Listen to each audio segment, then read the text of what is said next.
Welcome once again to another streamed episode of the Hard Rock Show. I'm Andrew. Tim. Thanks everyone for jumping in. You're not due by now. Make sure you like, follow, subscribe, all the usual shit that everyone gets you to do. Tonight we're going to be covering off the latest from LA Guns, Emigrate, and Devil Electric. We'll talk about some new singles from Volbeat and a few other ones as well in there. I forget who I put in there. I'll scroll down. So Northlane, Palace of the King, Volbeat, and Reef. There's some singles there to talk about. A few other bits and pieces, but make sure you like, follow, subscribe. All the details you need to do that are in the description or the post. Get involved in the comments, say hi, and all the other stuff, and give us your thoughts as we go along. And if you'd be so kind, please check out our fantastic sponsors as well in Squidding, Scrimping, Alt Cult, and Rockstar Finance. Just like us, their details are in the description or the post as well. So get around it, check them out.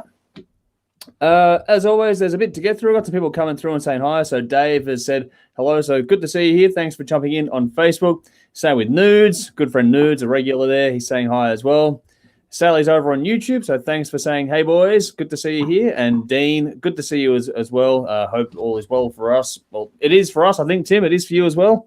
Yeah, it's pretty good. I mean, it's at that time of year now. Everything's getting busy, but, looking forward to it. Yeah.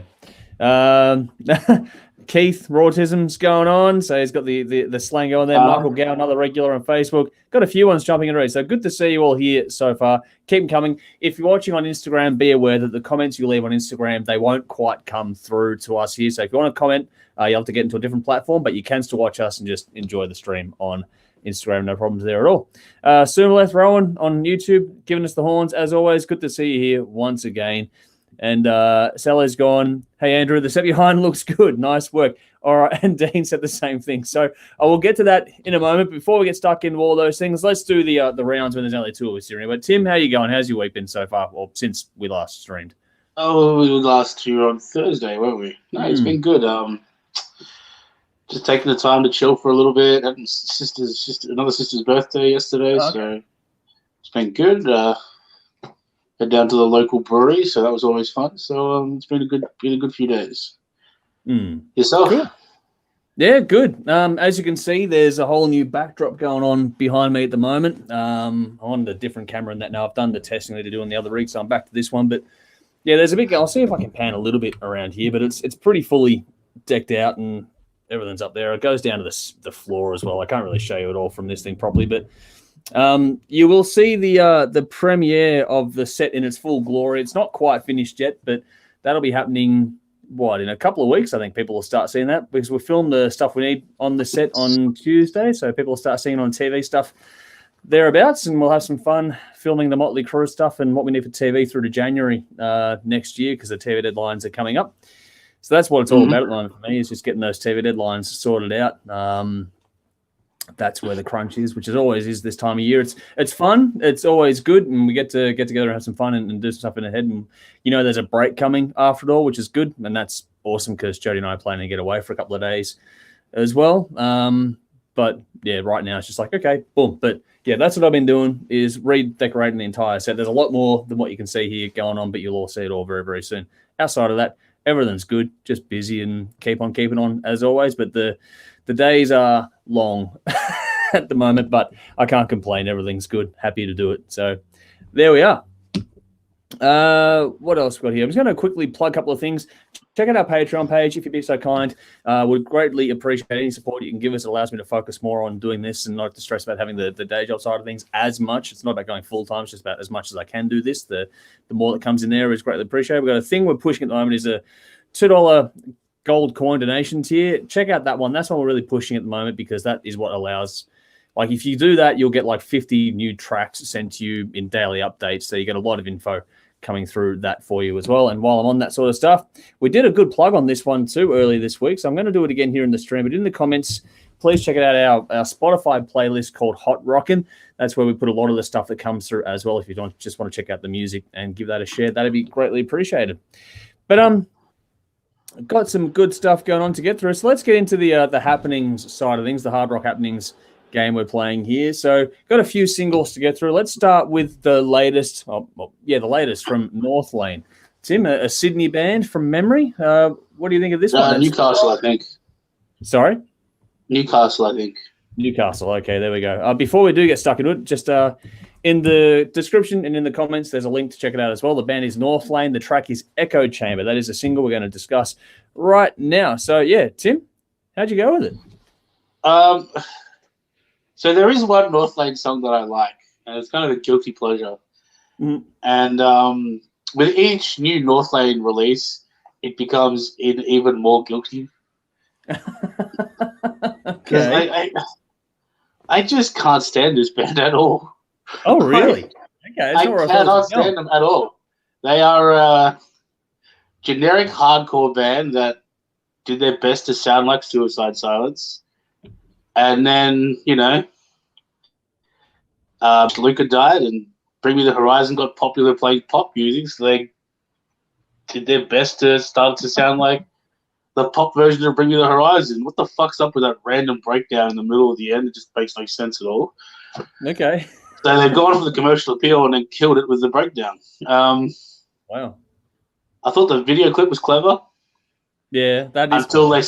I thought the video clip was clever until they deliberately started standing in front of like street numbers 420 and 69. Then I just thought it was lame. And just a sad attempt at humor. So,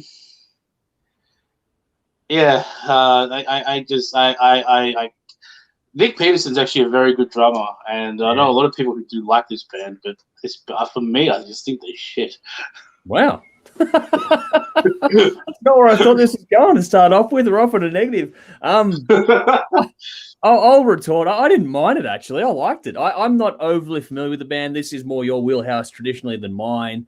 And that's not to say that in generalistic tastes, if you're going to go down the generic this equals that kind of thing, that's what I mean in that regard. Obviously not your taste because you don't really like it. But for me, this is what I thought. If people on the outside watching, they think you'd like this more than I would, but I ended up really enjoying this. I thought the video clip was clever. I liked the way they used the mannequins and the masks and that to do it all. And there was a little twist at the end. That was a neat little trick there.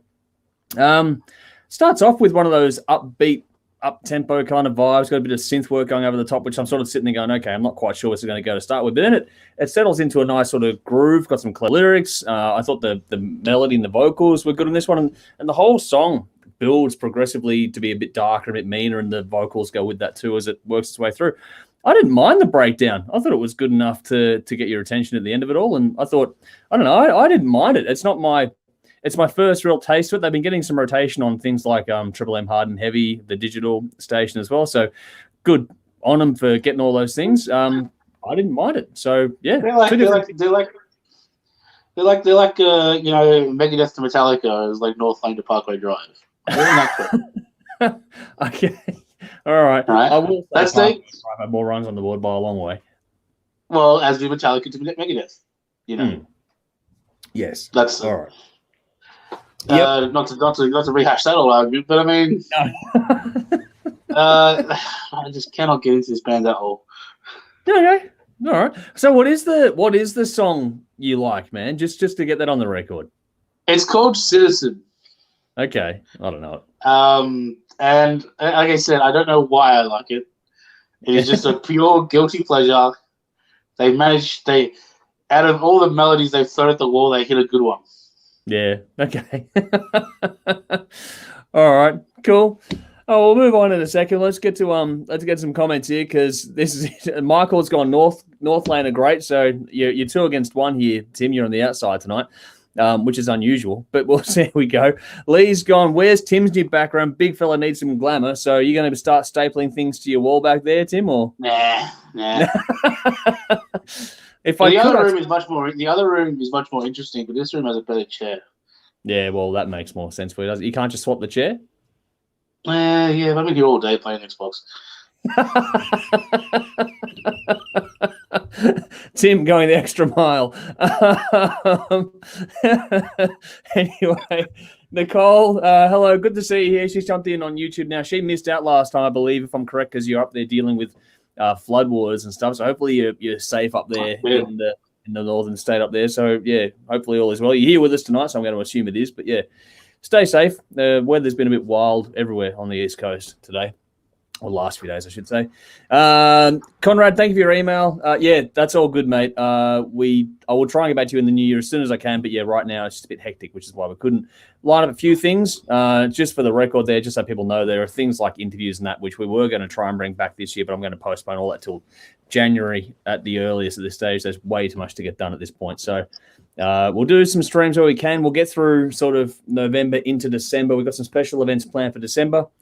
But the regular scheduled streamings probably will take a hit in December while we try and get everything lined up and sorted out. But you will get some special stuff to make up for it as well. Michael says, this is Northlane's first endeavor doing an album entirely on their own after finishing up their contract with Unified. Okay, well, there we go. I didn't know that either. So, well, we'll see how it goes. I don't think it's out yet, or is it out now? I forget. I'll have to go through other stuff. But anyway, we'll move on to another track. Let's see how this one goes. I know that, Beck, if you're here or you join us, then this will be the one that you're really looking forward to. But this is Palace of the King with Rusty Brown from Electric Mary. They have covered Space Truckin. So that link is in the description. It's in the comments now. So it's Palace of the King featuring Rusty Brown with Space Truckin as the cover.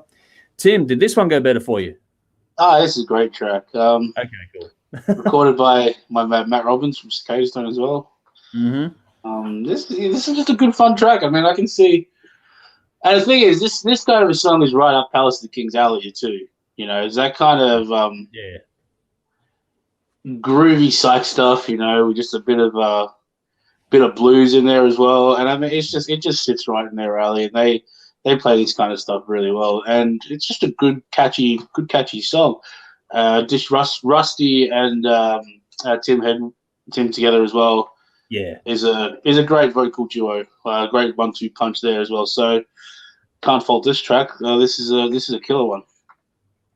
Yeah, no, I liked it. Now I will say, I'll go on the record. I'm a bit confused at the timeline of this because if you pay attention in the link that I've shared, this audio on YouTube is from 2014. I think on Spotify it's something like 2019, and now the band are actively pushing it for reasons I don't know. I'm not complaining. I'm just perplexed. It's like, okay. It's unusual. Sorry? I'll take it. Yeah, I'll take it as well. I'm not complaining at all. But it's just an odd timeline of things. I've not seen one done quite this way, but I'm not complaining. It's a great track. With you, I mean, when the original song is good, it's easy to do a good cover. But the talent of the bands and like everyone involved in this, if you know Palace of the King, if you know Rusty, you'll know you're going to get a great product out of this immediately, especially with Matt behind the controls. They've done just enough to be faithful to the original while also giving it definitely their own flavor. I felt they did a really good job. And the 1-2 punch here, you said, of Tim and Rusty on the vocal is fantastic. And Rusty, I know, is a huge Deep Purple fan, so this was going to be kind of a no-brainer for him as well. And he does a really good job. Like when he comes in on the vocal, I know Tim does a really good job, but when Rusty comes in, there's this tonal shift in the way the whole thing plays out. It sort of kicks into a different gear. I really did enjoy this one. Yeah, like I said, not overly different arrangement-wise, but they did enough to give it like the more psychedelic twist, and there's a bit of a playing on the rhythm in that of it too, which is fucking brilliant. They did a really, really good job with this one. So yeah, if you're looking for a good cover, or just if you haven't heard the song, give this one a go because you won't be disappointed. It's a great song to begin with, but yeah, the talent on display is fucking undeniable. It's well captured, well done all around. So there's a win. We got a win out of that one. Back onto Northlane for just a second. Michael's gone. I believe Northlane's new album's out next year. Okay, cool. I'll have to double check. I'm sorry, I do get a lot coming through every day, so it's kind of impossible to remember it all.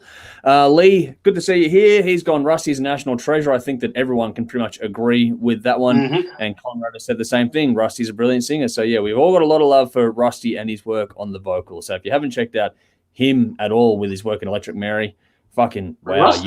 Rusty and Tim should form a band. That'd be pretty fucking cool, wouldn't it, actually? That would be cool. They're both great singers, but Tim's just a hit writing machine as well. Exactly. Man, that would... Yep. I could be very happy with that. Even just a side project. Just give us a few tracks, an EP or something out of that. That'd be fucking pretty cool.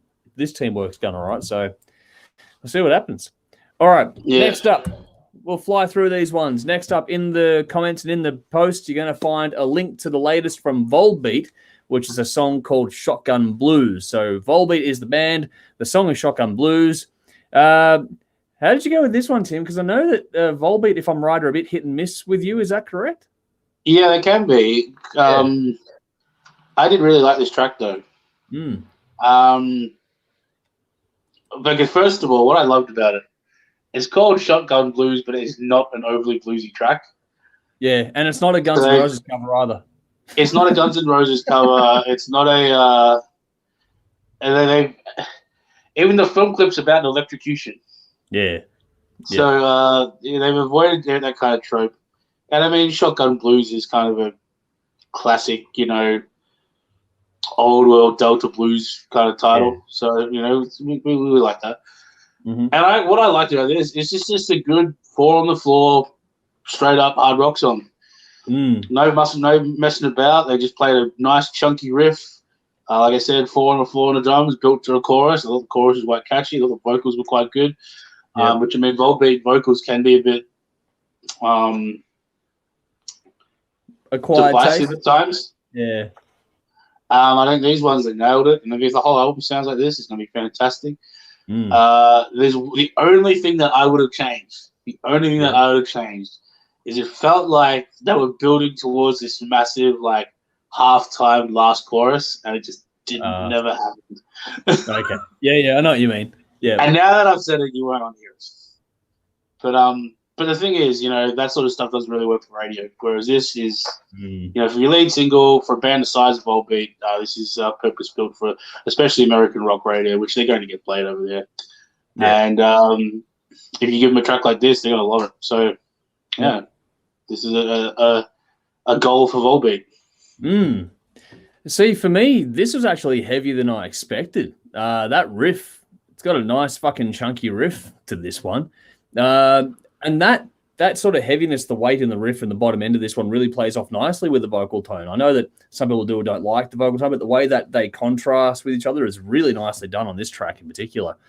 I think there's a great groove on this. The chorus is fantastic to it. It's got a great hook, but another good riff in there as well. And the last sort of change up in the riff for the chorus is a nice little switch there. I like the way they composed to perform this one. Nothing overly complicated, nothing flashy, but they just wrote a good, solid fucking song that made good use of riff and melody. It just swings. It's nice. If the album's going to be like this, I'm going to be very, very keen to see how we go with it, because the album's called Servant of the Mind. It's on December 3rd. It drops. So if this gets your attention, that's coming soon. So I'm keen to check that out on the back of this one for sure. So I like this band. I've liked them for a while, but yeah, this is one of those ones like, okay, this is a bit of a heavier one, and I want to know where they're going to take this one. I don't know. There's a nice little solo in this as well. I don't know. It's got everything you want from a good, solid, heavy rock song. I really did enjoy this one. And yeah, nothing. It's got me pumped for the album, which is, from it's not going to get radio play down here, but for me, that's what it's going to be. The goal of it is to get people interested in the album. And for me, it's done that nicely. Get some comments coming through. It sounds like an American hard rock song without sounding like Pearl Jam. Which is like a lot of bands like this, whether it's from a producer or from somebody, like a lot of bands will fall into that trope, and they've avoided that really nicely here. They've done, because the vocal is different enough. It's really it's I don't know. I just found that part, the way that played off against the heaviness of the riff, was just a really nice change on things. It does stand out pretty quick. You don't hear much like this compared to what you traditionally get for American rock radio. So they've done a great job with this one for mine. What do we got here? Going back to some comments. Back onto the Space Truckin track here. Andrew Sladens, thanks for joining us. He's gone, Space Truckin is a great capture of the talent palace of the king. Do a great job musically, and the trading or sharing of vocals is spot on. So there's some more praise for that track there. Well done. I will say with Palace of the King too, all of those dudes are lovely, lovely people. They are. Well. They are fantastic, and they're a quality band.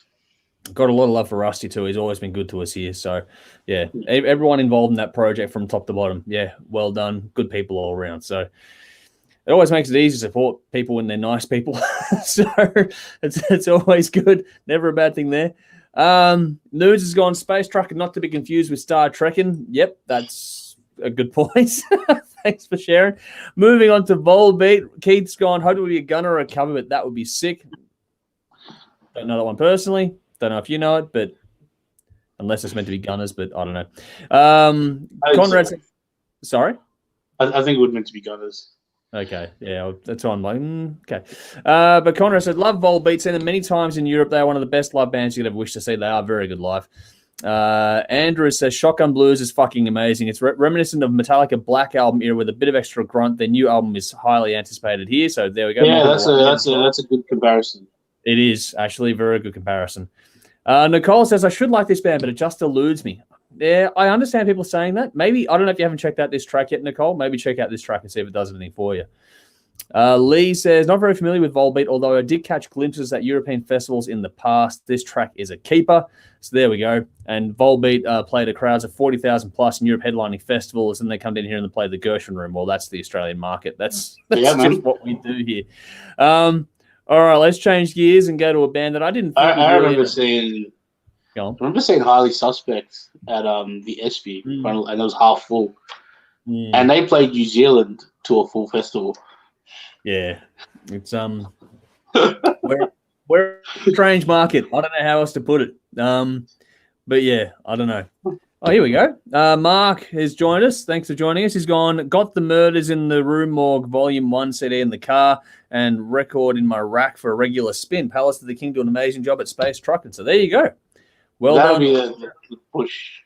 Yeah, that'd be why the push is there for Murders in the Room Morgue. So there we go. Cool. That's very nicely done. So getting more praise for that one there. Like I was saying, though, let's change gears. I didn't think we'd talk about this band much on this program, but we're going to for a moment here. It's a little band called Reef. You may or may not have heard of these guys.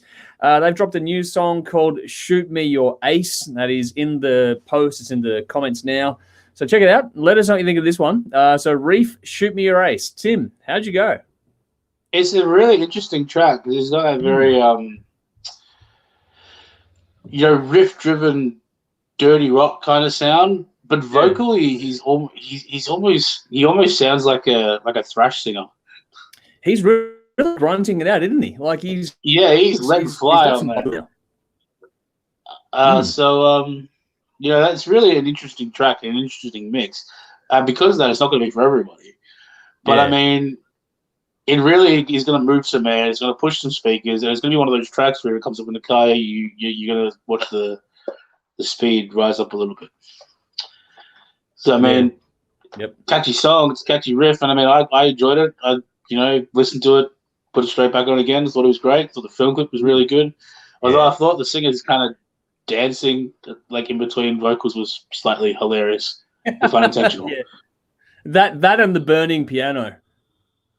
Yeah. I do like unintentional comedy. Yeah, that's says the guy who's been posting Seinfeld memes all day. I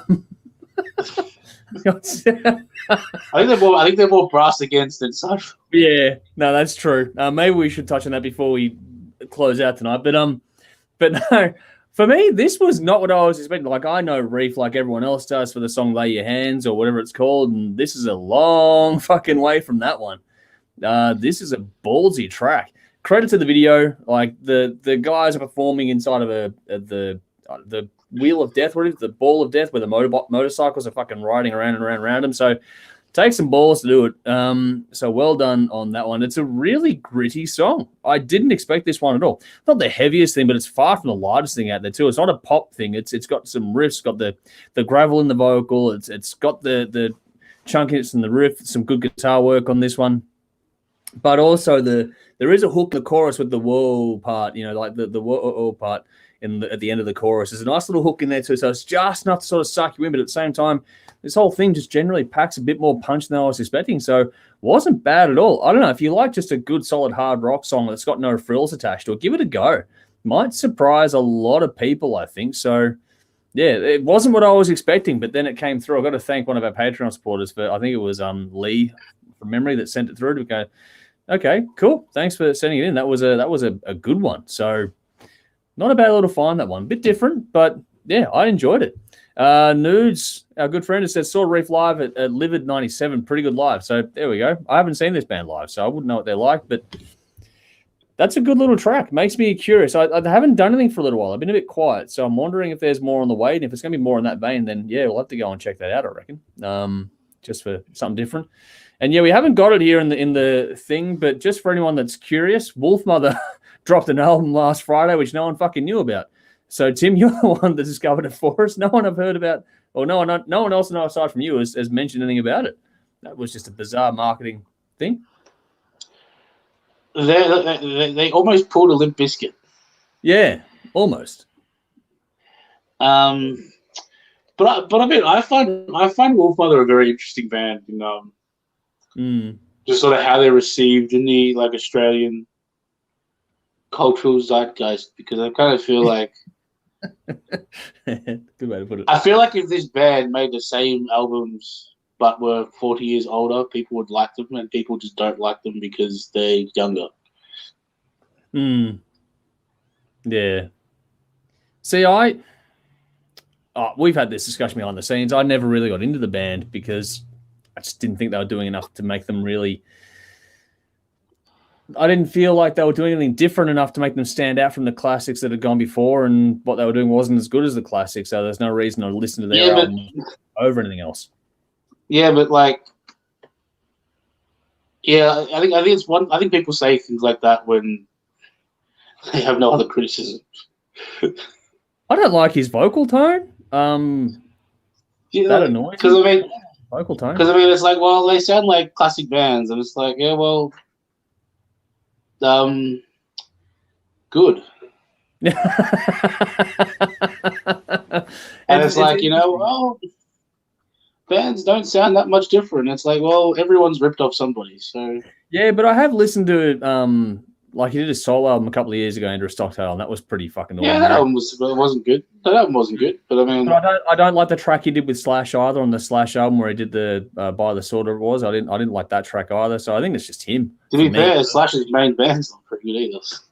I'm kidding. I'm kidding. You're going to get lynched, mate. I'm kidding. No, but I mean, again, but look at the standard. It's like, okay, well, they released one bad album, and then he did a guest track on a song that he didn't write that it wasn't very good either. It's like, well, if we judged every band by that same standard, there'd be no fucking good bands. I will say that I haven't checked them out even near as much as you would have done, but at the same time, when they first launched, I was teaching guitar. I didn't have any interest in them then. And from there, they haven't done anything to grab my attention to make me go back to see what I've missed. Well, the thing that kind of killed their momentum was, obviously, when you fire the band, I get a new band every album. That's a problem. Yes, that there's. And they always kind of seem to shoot themselves in the foot that way. Having said that, they played a much bigger crowd. They're in the same boat as the Airborns and the Parkways and that, where they play to bigger crowds overseas than they do here. And I'm not begrudging any success. Like if it can go and get it, then go and get it. Hasn't broken me yet. It's not. The reason why I'm stalling is because I haven't actually listened to the album. So okay. Let me know when you have. I haven't listened to it, so I can't speak to this album at all. I did check out the one track, which was okay. It was actually better than I thought it'd be, to be honest. So there I have not. I was going to listen to it, but then I listened to Dick Lord instead. Okay. There we go. All right. Nicole said Saxon released a new song a few days ago as well. Okay, I have to go and check that out. I know they got a new album coming, so that'll be pretty cool. Andrew Sladens and Lee McDonald have said the same thing. Lee says, interesting side, and Andy Taylor from Duran Duran is on guitars for the Reef track, which is nice. The same thing, Andrew Sladen says, the Reef track is good, but I just love the fact that Andy Taylor from Duran Duran is heavily involved in the band and production, songwriting, and as second guitarist. Wouldn't have guessed that. Yeah, I know, but they've gained a bit more attention than they would have otherwise. So there we go. A lot of people have tuned in for that reason alone. I mean, Duran Duran isn't a band we've covered a lot of on this show. So we have here and there, but not heaps. So it's a bit of an interesting one. All right. So I'm going to do a quick bit of a plug here, just while we move on to some stuff. And this is for Metal United Down Under. Now, the event was just on Saturday, wasn't it, Tim? From memory, yeah. Now I haven't been out to a live gig yet. The last gig I saw was you guys play, Tim. But yeah, they had their little event, which obviously went quite well from all reports I'm hearing. So well done to all involved in final, because I had to fucking reschedule that thing about 3 times or 4 times. I think it's a bit of a head fuck, but well done to them all.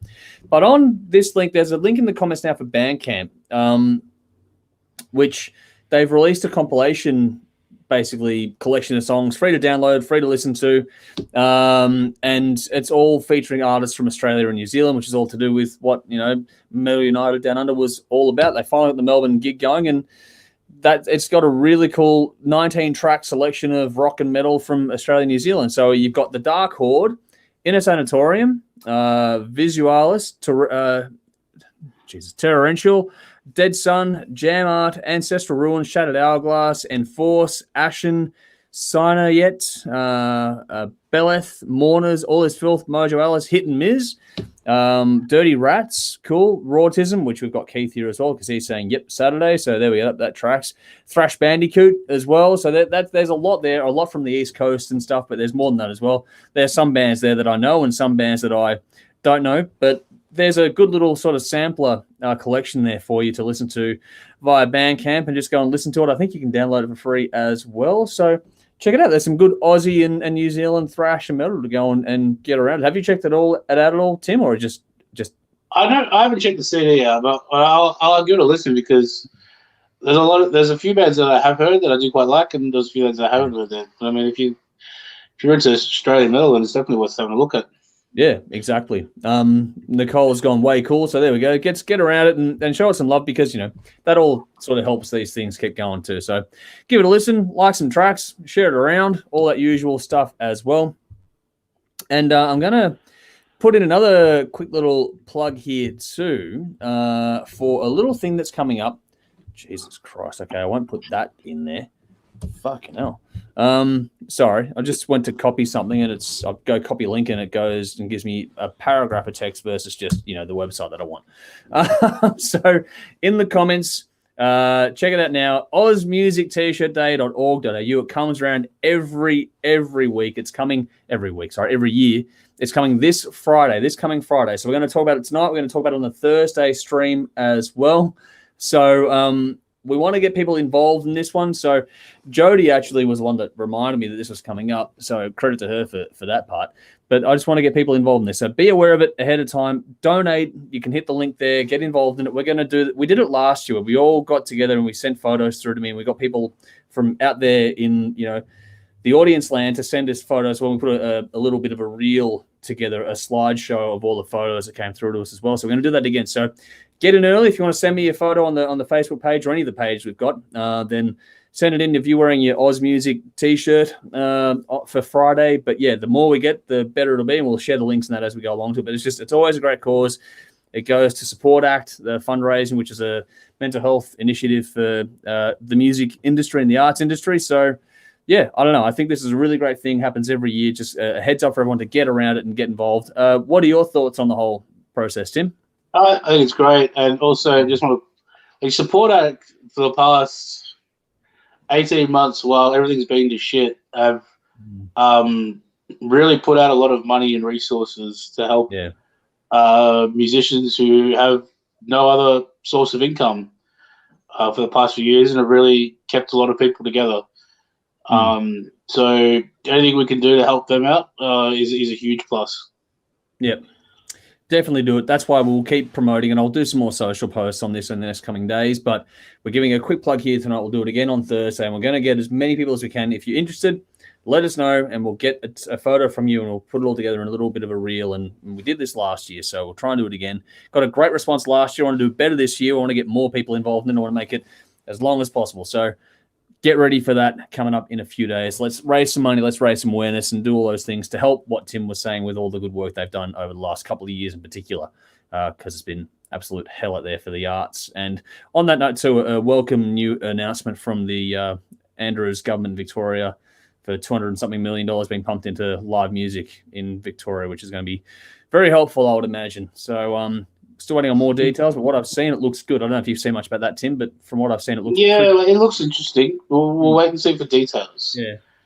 Because I mean, especially if it funnels towards the smaller venues, and as a few people have been saying, backline companies and things like that, then is that the road crew that all helps everything together, then it's going to be $200 million, a lot of money. Yeah.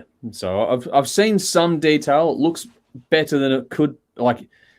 It looks better than I initially thought it would be, to be honest. So we'll see how it shakes out. There's more to come. Yeah.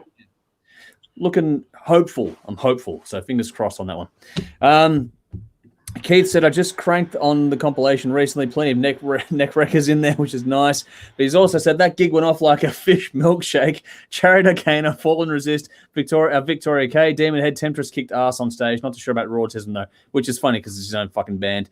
But, there's a good lineup there. I know the Victoria K, Demon Head, and Temptress are all fucking rippers. Charity Arcana as well. I don't know Fall and Resist, to be honest. But, yeah, the lineup is always strong, and the people involved in that know what the fuck they're doing. So there we go. Do we want to quickly touch on the brass against thing before we move on to the reviews? Do we want to? Let's do a quick little. Let's just do a quick little thing. For those who don't know, Brass Against are a cover band. They do metal and rock songs with a brass section and stuff in there. So it's a good little gimmick kind of a thing. Fun fact: their last gig before this gig was in Melbourne. Oh, was it really? That was the last show before the pandemic. Wow. Okay, I didn't know that. So this was their big return show. Fuck, really? Okay. So if you didn't know about these guys, that's what they do. They do metal covers, and they do it pretty well because I've seen a few things I've done over the years. They do a pretty bloody good job, to be honest. So they went to a festival. I forget the name of the festival now, but it was their first gig, apparently. It was in Baltimore. Florida. It was in Florida. Are you sure? Yeah, I'm pretty sure it was Florida. Yeah. Okay. Because going on Reddit and that, I've seen some people going, yeah, this is typical behavior for Florida. I'm like, okay. Haven't been to Florida, so I can't comment. But yeah, it was an interesting gig. It was an all-ages festival, and the singer decided that she wanted to get someone out of the audience. This is that she wanted to get someone up from the audience to piss on them while everyone was on stage in the middle of the set. The dude apparently had a camera strapped to his head, so there's a bit of a setup element to all this. Yeah, there's a GoPro.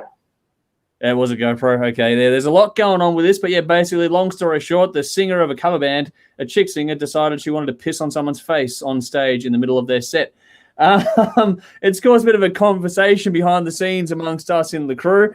What are your thoughts, Tim? I know it's a bit different, this one. Okay, so first of all, right, if you go on their Instagram page, the description is just horny band.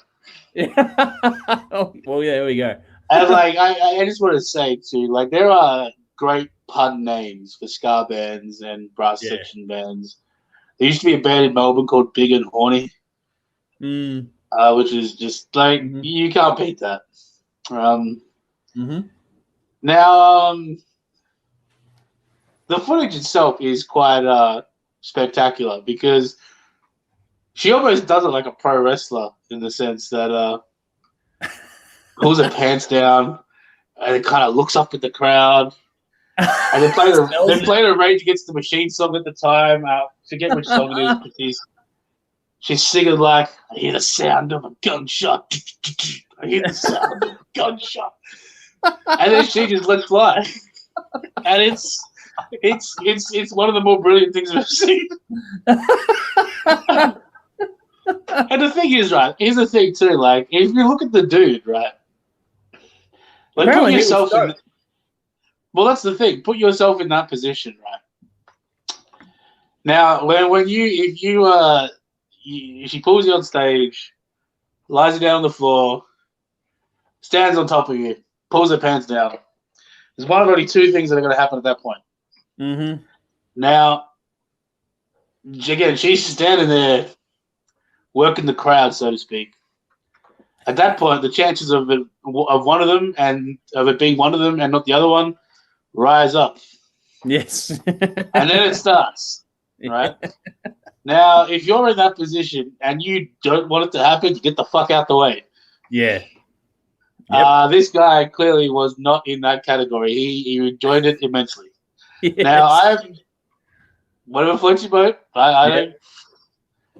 You do you, boo. So because of that aspect, I honestly don't care. Yeah. I just think it's a slightly humorous thing that happened. Yeah. And then again, they remember the word went around and they had issued an apology or whatever. Did you see the apology? Oh fuck! It's a bullshit apology too. The apology was on their Instagram. He's like, "Oh, sorry for last night. Sophia got a bit carried away." Yeah. It's like who we are as a band. It won't happen again. It's like, okay. Brilliant. Brilliant. I can just see it. I can just see it now. Like, they're going to get heckled with, like, people are going to start tossing water bottles up there. Like, come on. It won't be water in those bottles, mate. It won't be water in those bottles. Oh, no. I think they'll be sending water bottles, like, to drink and... There was a long time thing with Courtney Love of Hole where every gig she played, she ended up flashing her tits, and so everyone started so that was the cat call at every gig she played for a while because it was happening all the time. So it could, I don't know, it'd be interesting to see where this one goes. Well, she's like the brass Gigi Allen. There's some comments coming through in the same way, just like that. Yep. So, like, again, if the person had a problem with it, I would have a problem with it. But let's place they were both clearly into it. So, yeah, it is what it is. It is. Now, in the grand scheme of things, it's two people that are well and truly of legal age. They can do whatever the fuck they want. I really don't give a shit about any of those things. I'm not going to sit here and get precious about it. I think the interesting twist to it is that it was an all ages event, so children of all ages could go to this one. That is true. However, the video that I saw, and from the footage that I've seen, there was no kids there. Well, from comments I've seen there were, but I haven't watched it, so I don't know what's going on. But I saw the full clip from the mosh pit. Yeah. Okay. I don't know. It's a great publicity stunt. Well done to him. I'm going to call bullshit on it. And also, if you bring kids to a music festival, you deserve to get. Look, to be fair, I would. If you don't look at this girl. Don't look at this girl peeing. Just stare at the guy shooting up. Yeah, right. Come on. Yeah, there's worse things to happen at a music festival, and this is not the worst thing that's happened on live stage ever. I mean, we've dealt with L7 and all sorts of other stuff before in the past, and like you said, Gigi Allen, and there's a heap going on. There's a heap. We just had the other week. I saw Marilyn Manson throw crack into the crowd once. Well, yeah, I saw him cutting himself up on stage. Like, this is not new. The shock value is not new. So honestly, I really don't give too much of a shit. I think it's entertaining and amusing. I think they've made themselves pretty meme worthy, as you've been sharing around in the chat yourself. So they've done they've done the whole let's go viral thing pretty interestingly. But the only quirk I have is that if it was an over 18 gig, I'd have absolutely zero problem. I would give no fucks. If there's kids there, I don't know. But at the same time, if parents are taking their kids to a festival, then yeah, you got a point there as well, what you said before. But I will call bullshit on the apology because there's no way that the band didn't know that was coming with the amount of setting up involved in that. So I call bullshit on that, just for the record. While it's true, I don't care. Just fucking own it. Just own it. While that is true, again, I saw uncensored footage, and that bass player certainly had himself a good look. I'm sure they're bandmates. Maybe he's already had a good look in the past. I don't know. He had a very close. He could. If he was describing to a police sketch artist, he'd be arrested in 5 minutes. Rightio. It's a very unique set of circumstances. Has the footage of the GoPro on the head been quote unquote? I don't think so. I really hope it's not. It's not released. I hope it's. It'll find its way out there eventually. You know that, right? That's how this shit works. All right, we got some comments. Let's let the audience take over here for a second. So before, Michael Gower said the Metal United Under gig was fantastic, including Rautism. So that was a bit of a flashback at Keith there. Nicely put.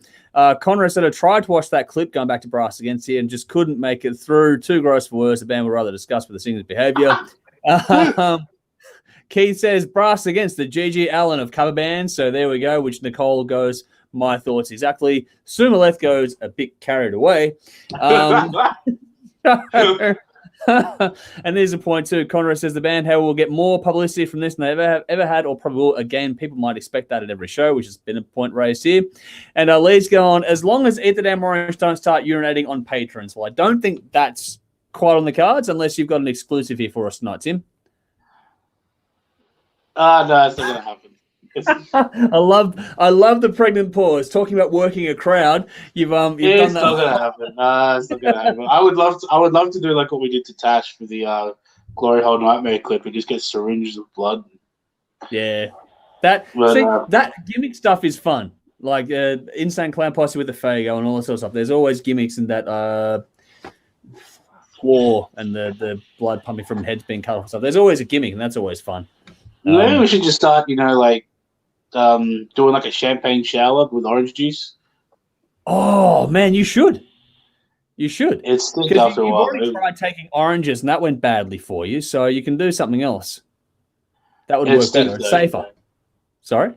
It'd stink though, and it'd be sticky. So you have to be careful of your instruments, but you can work out. And something. the venue would really hate us. Yeah. What you should do is get it like in the old school Super Soaker and just give it to Tash to sort of squirt people in the crowd. Oh no, that's a bad idea.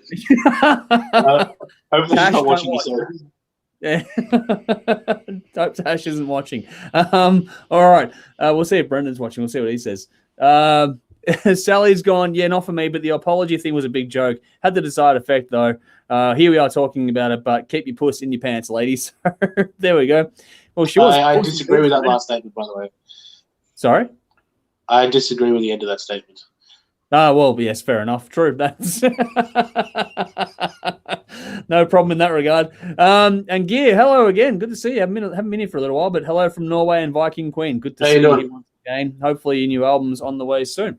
All right, let's move on to our first review. Stephen, if you're with us, hopefully you're still here. Otherwise, you'll have to watch this one in the morning a bit later. We always do get carried away with these things, but let's get to our first review. I only got 3 to get through tonight. So first cab off the rank is Devil Electric. So there is a clip in the description and in the comments now. So the band is Devil Electric. The song is Take the Edge Off. That's your reference track for the next album we're going to talk about here. Before we move on to that, Sally's just giving us a bit of a chuckle emoji there. So everyone's getting a good little bit of a laugh out of this. But anyway, let's get into it. This is Devil Electric with Godless, 8 tracks, 36 minutes, the second studio album of the Melbourne band, released November 2021 independently. Produced by the band at Avery Studios in Melbourne, mixed by Julian Schweitzer at Labracadabra Studios in Melbourne. He also engineered the album, and it was mastered by Joe Cara at Crystal Mastering in Melbourne. 4 singles have been released, including All My Friends, Move Like the Night, and Take the Edge Off. The last self-titled album back in 2017 went really well with us here at the show. A few of us have been hanging out for this one. So how did you go, Tim? This is so fucking good. It is, isn't it? If I was to give you a general idea of what this band sounds like, I would tell you, they're fuzzy stoner rock in that vein of,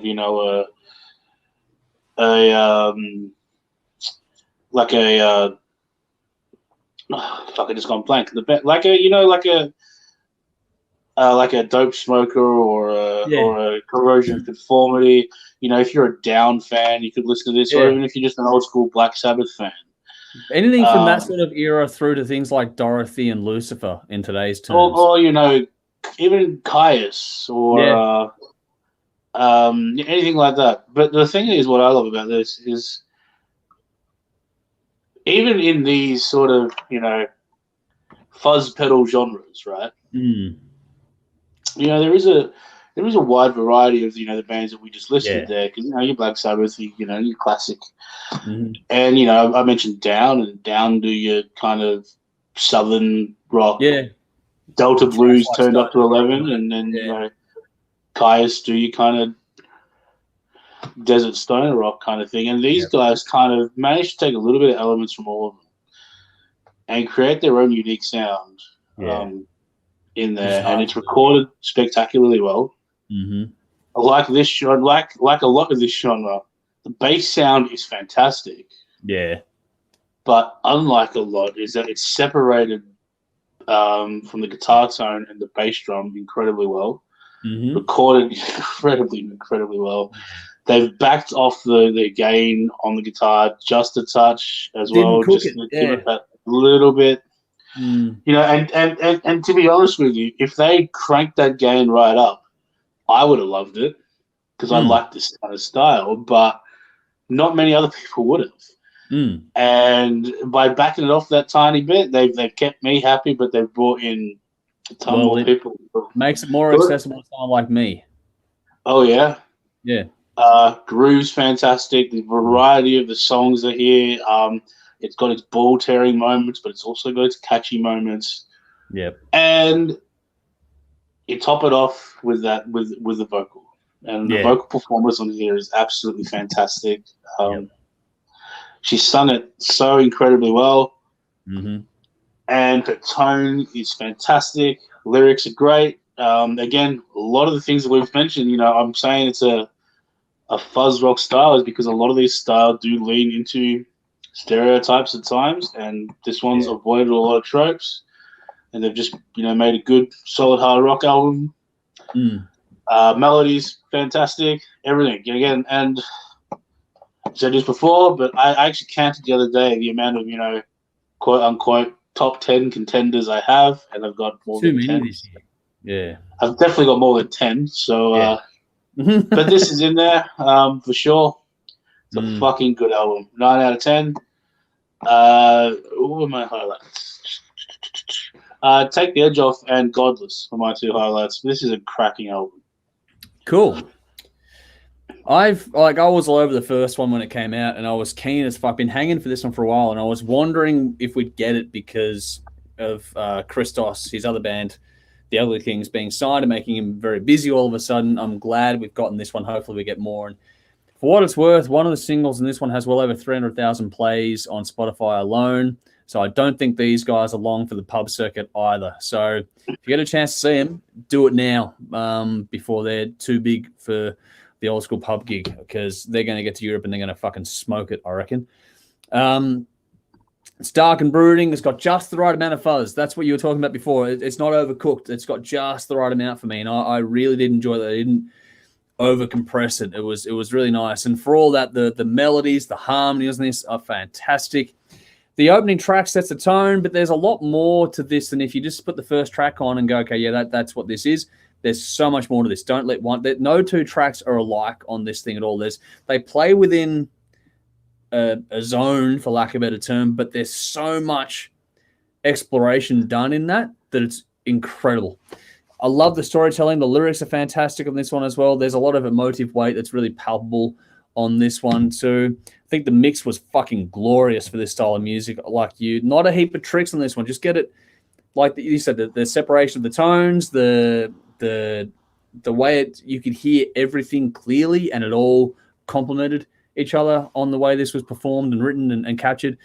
It was great. Nothing was overemphasized. There was a great amount of space in this one as well. A lot of the other ones really do tend to crunch things in. This one didn't. This breathed beautifully. And everyone here gets their time to shine. You get to hear the bass, the drums, the singing, the guitar, the whole lot. Everyone gets their time to shine on these songs, which is fantastic. There's little details in this one as well, like the last moment of the track Mindset, where they played the whole take on the master through a EQ'd fucking guitar amp effect, which is a really nice touch. There's little things like that through this one as well. There's a little reason for every single song to stand out on this one. There's a subtle male vocal on Your Guess Is As Good As Mine that's done really, really well. It's just back in the mix, so you blink and you miss it, but it's a really good texture that is added to this album. And all that stuff, every track having a point of difference makes the whole thing flow incredibly well. This thing is just a joy to listen to. It flies by. I like the acoustic touch on the start of I'll Be Forgotten and how they left the space for the bass under it as well. Like, they really did a lot. There's simple things, but it's all done so incredibly well. And then when the guitar comes in, it just slays. And The drums are great on this one as well. I don't know. I haven't seen this band live yet. I really have to. But there are more than a few bands in this space. Like we reviewed Lucifer the other week or last week, not too long ago now. And for me, this has Lucifer fucking smoked. Like Lucifer was a relatively good album. This one has just smashed it. And if Lucifer are 4 albums deep and making a living out of it, for mine, what it's worth, these guys are a shit ton better. So yeah, I hope we don't have to wait as long for another album. But this is fucking fantastic. But if they do albums like this, it is worth the wait. So 9.5 out of 10 from me. Mindset, take the edge off, and I'll be forgotten with my standouts on this one. It's a fucking absolute cracker. Get around it. It will be a contender for a top 10 album. This is this year's going to be challenging. We're getting to the point here now, and you start thinking back. It's going to be impossible. It's going to be impossible.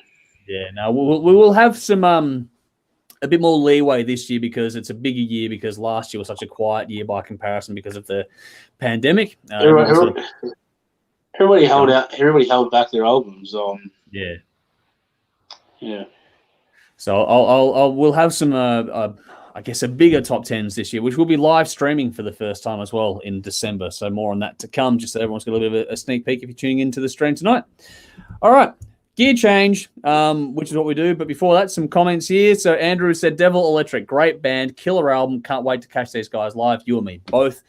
And Sally has said, it sounds like my thing. Will check them out. Good. I don't think you'll be disappointed. I think you'll be quite happy with that one, Sally, knowing your taste as we do from communicating. All righty. Like I was saying, gear change. Let's do it. Next up is Emigrate, and that's the band. Emigrate. The song is You Can't Run Away. It's in the description or the post. It's also in the comments now, so go and check it out. Emigrate, You Can't Run Away, which is from the new album. So this is Emigrate, The Persistence of Memory. 9 tracks, 34 minutes. The 4th studio album from the side project of Rammstein's Richard Z. Krusp, produced by him and Sky Van Hoff, who also handles bass duties on this one. In Richard's own home studio. 3 singles have been released, including Freeze My Mind and a cover of Always On Mind with Rammstein vocalist Till Lindemann. This was originally meant to be a project to complement a re-release of his past 3 albums on vinyl, but then as I was going through the archives trying to find a few songs, I found there was more than enough to go into a whole new record. So that's why we've got this one here. Tim, this is not Rammstein. How did you go? All right, so for the record, I loved it. I thought it was great. Yeah.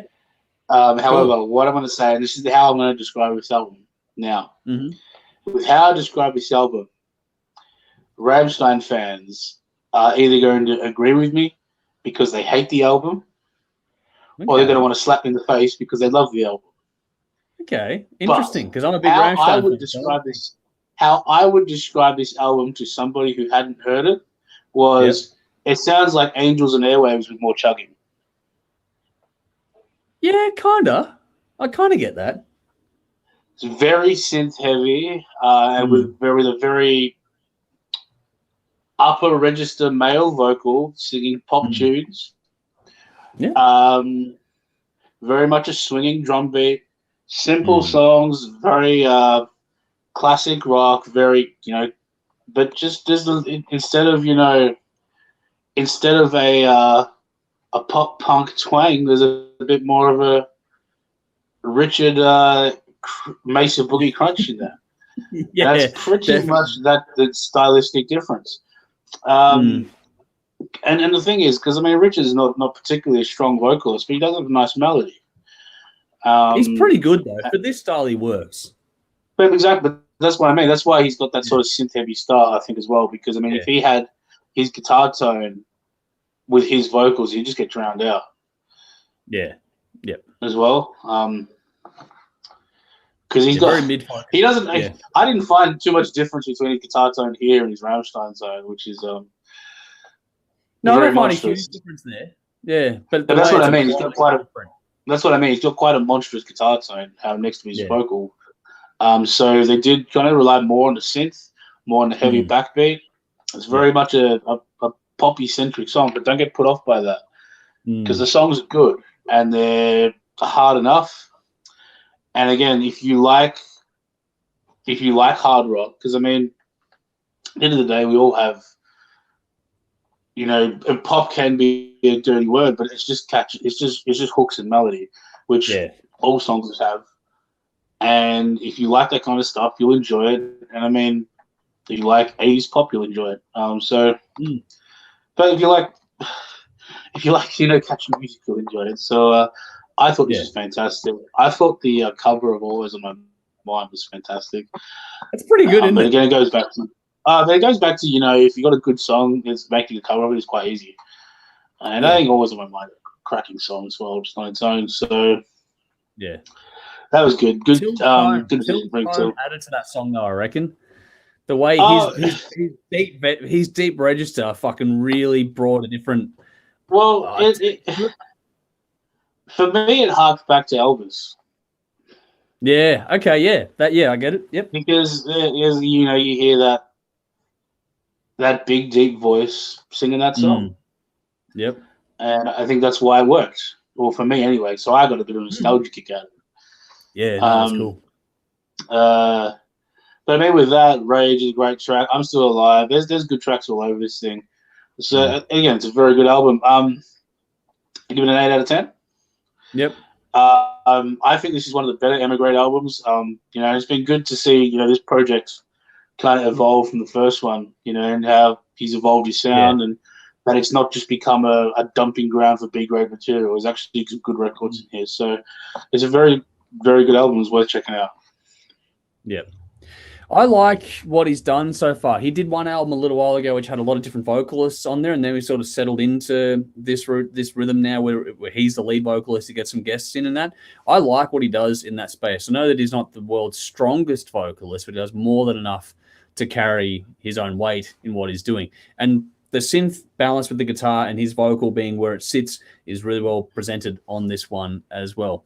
All those things said, if you're expecting Rammstein, look the fuck away. You're not going to get that from this at all. There's a reason why this is a side project, and I think it's a good thing that he does these ones to get these songs out there, because I reckon they're more than deserving to be heard. They just will never, ever work on a Rammstein record, which is a good place to do this one.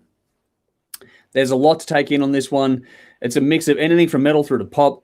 The cover with Till is fantastic, as you touched on there. The way he does the deep vocal for Always on My Mind is a really nice touch. And it's funny for me, and I don't know about you, but we're both huge Rammstein fans. But on the first album, Till barely sings, and now he's doing full-blown songs where there's nowhere to hide if he fucks it up, kind of thing. So the evolution of Till Lindemann as a vocalist is fantastic to watch from the fan perspective. I love the blending of the guitar and the synth on this one. The push and pull between the two elements is really nicely done. It's all smooth. Tones are fantastic. I mean, I love his guitar tone anyway, but I think that, the way they've mixed his vocal tone into this is nice as well. The rhythm, the swing, the sway on this is really cool, and how it shifts from song to song to really complement things. Like, this is so much less staccato than you get on Rammstein. This is a lot more groove based to this one. It really swings a lot more, and I like when the groove and sway with the riff kicks in. It's a different feel entirely with the way the bass and the drums complement that. It's a different feel, and I really enjoy the way that this is carried through the album, because it makes all the songs work in their own way, no matter how fast or slow they go. Because you got some heavy stuff on here, you got some really soft pop stuff going on here. There's some very synth heavy stuff, but that swing is always present, and it always makes each song sort of move, and it makes you want to move with it when you listen to it. Different songs have different elements, a different change to the synth tones as well to make it very interesting. And considering it's all basically, completing refreshed old stuff that's been sitting around for ages, this feels like one of those examples where, when you're writing a song and you'll put it away because you can't finish it in the moment, and so you put it aside, and then you come back 5-10 years later and you'll have the right idea to finish it at that time. This is like the perfect find of that kind of stuff for me. The way they put things away and then they've come back, and has the artist has matured or changed over the years, that it's the right time to finish those songs. And this feels like the perfect kind of storm for that regard with these songs. It's really come off very, very well. It doesn't feel old or rehashed stuff at all. It feels very fresh, very vibrant, very contemporary, the way they put it together. even though we've mentioned the synth and the pop side of things, there's still plenty of bite and balls in this. Like one of my standout tracks, Hypothetical, is that's been described as like a metal version of, or industrialized version of Kashmir before by someone else. I think that's a pretty apt description of that track. This is a really, really good, solid album from top to bottom. I just like how this sits beside Rammstein. It's not the same thing, but you can sort of hear the crossover elements at the same time. But I don't know. It'll all come down to taste. And the song that I put there as a highlight, as the latest single for everyone to check out, probably isn't the best example of this one. If you want heavier stuff, check out things like Freeze My Mind and Hypothetical. They're better examples for the heavier taste of what's on this one as well. You're getting more of a softer taste with that reference track. But for me, this is a really good, solid album. I've liked everything he's done. In the past, it's been a bit of a hit and miss. I'm glad that you and I are on the same page. But again, it's not all that surprising because we both love Rammstein. So there's a access point for you and I both to get into. But at the same time, if you're not a fan of Rammstein, there's plenty to get into from this one as well. It's not that there's a lot here to take in. And I think that no matter what your taste is, you'll find a track on this one to enjoy for sure, whether you want it heavy or want something different. This is something for everyone in some way, shape, or form. Because it's got a good enough hook or a good enough way to drag you into it, you'll end up listening to a lot more of this than you might expect if you listen to one or two tracks kind of thing. It's one of those seductive kind of records. Very, very well done. 8 out of 10 from me as well, same as you. So Freeze My Mind, Hypothetical, and I Will Let You Go on my standouts on this one. But it's another good fucking record, and I think that he's a bit underappreciated or under-recognized, if that makes sense, in his solo work. I think there's a lot more love could be given there. Yeah. So you agree with that statement? Agreed. Cool. All right. Yeah, look, he's an underrated songwriter. And I love his work in Rammstein too. Like, I'm a big fan of the bloke and what he does. But yeah, this is another good collection of songs. It's another good album. Check it out. I heartily recommend it. String Theory Studios, our good friend. He's gone, love your reviews, gives a good idea of the release, which is great. Thank you for tuning in and checking him out. There we go. Nicole, this is going back to this album, though. She's gone, not my bag, cafe music, but then listen to us waffle on. Maybe I'll listen to a few other songs of theirs. Don't let one track make up your mind. You got to listen to the whole thing to really get your head around what this album is doing. For this one in particular. Yeah, it's one of those ones you got to actually give. It's a half-hour listen. Give it a spin. You won't be disappointed, I don't think.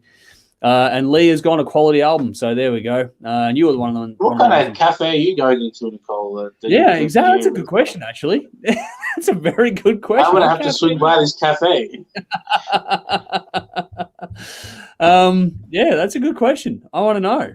It is the Queensland vibe, so they're a bit different up there than they are down here. But we'll see what happens. But yeah, like I was saying, Lee says a quality album, and he was one of the ones that made sure I knew about it in the Patreon group, although I did. No, in the lounge, actually. Our Facebook group, Terrorist Lounge. Nicole's gone, I don't. So there we go. She's not going to the cafes at all. That's why she doesn't know what cafe music is. There we go. Sorry. It's quite a funky It's quite a funky cafe. Yeah, it is. Oh, here we go. They are 10 years behind up here. Yeah, it's an interesting life. We've got family in Gympie, Nicole, which we go up to every year. So we get a good taste, Jody and myself, when we come up there every year to see what it's like. But all right, you ready for the main event, Tim? Yep. All right. In the comments is our main event reference track. This is LA Guns. The song is Get Along, which is another softer one. Probably not the most indicative release of the album, but it is the most recent, which is an interesting choice. But anyway, LA Guns, Get Along, but this is not, like I was saying, this is not the most definitive track on the album. But anyway, this is LA Guns with Checkered Past, 11 tracks, 45 minutes, the 14th studio album from LA Guns, whichever fucking iteration you want to call it. But I'm not going to dig into how many it is for what fucking version of the band. I'm just not going to. They've settled everything. The lawsuit's done.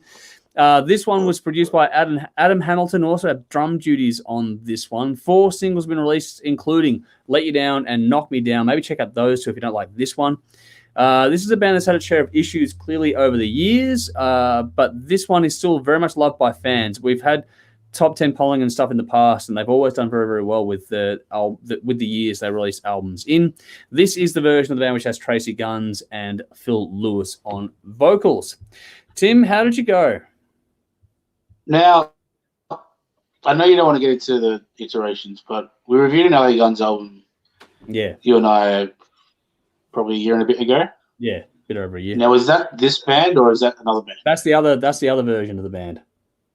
Okay, cool. So this is a different version. Yep.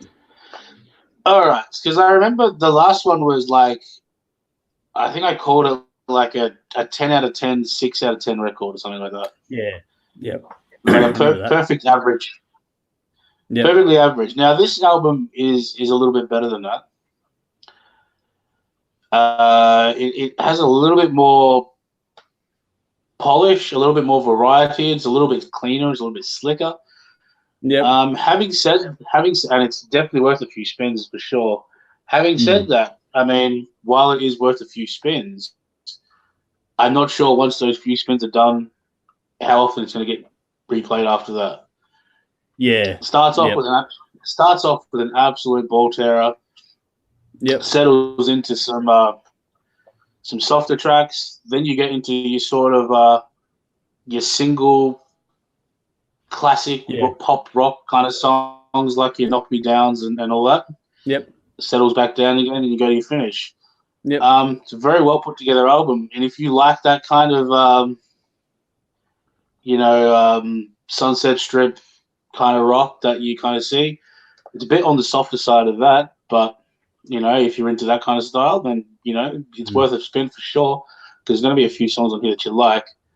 Having said that, for me, outside of the core demographic, it's still definitely worth a listen. But apart from that, outside of that, first listen or two, I think even within this genre, there are better bands out there. Yep. And I don't know. Yep.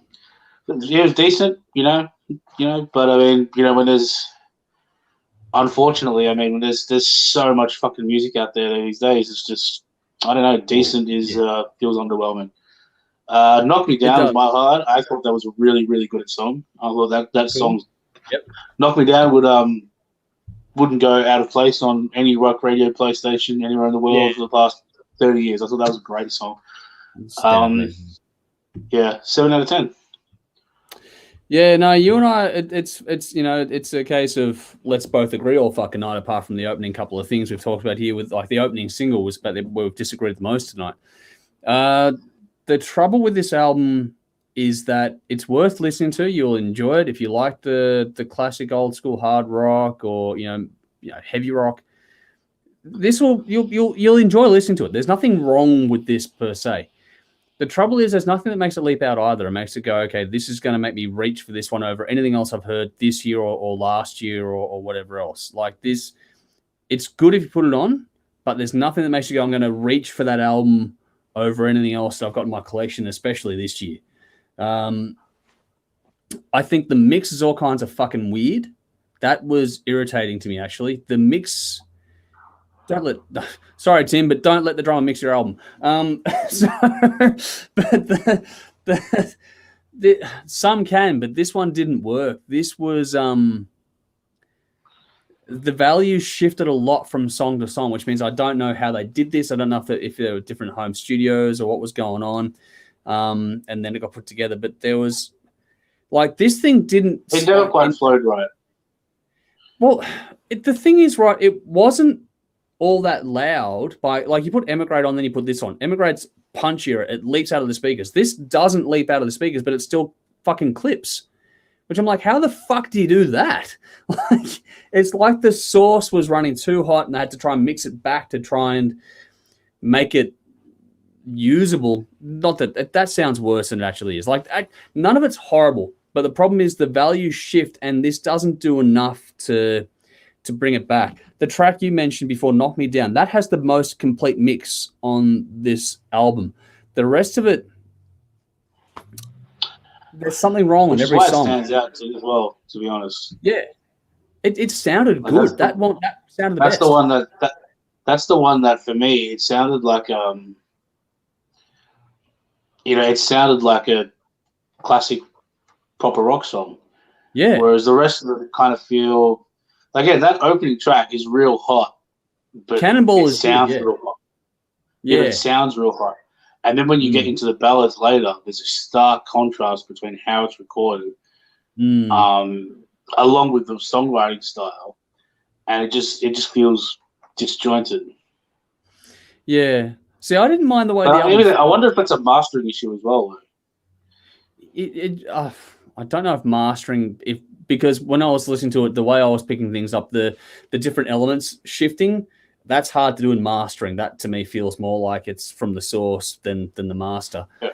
I mean, I don't know, I wasn't there, but this, it was really off-putting because, again, the songs aren't bad. Everything's and like I said, this sounds harsher than it actually is. But when you're listening to as many albums as I've listened to this year, it stands out for all the wrong reasons in that regard, because it's just not cohesive as a sonic listen. The songs are okay. The album flow is good. The way they've sort of broken this up into, it kicks off strong, then you get a couple of good tracks, and it sort of goes to a mid sort of soft pace on the album, and then it kicks up again toward the end, and then you got a couple of little softer ones to close out. So it has some nice peaks and troughs as an overall dynamic listen as an album.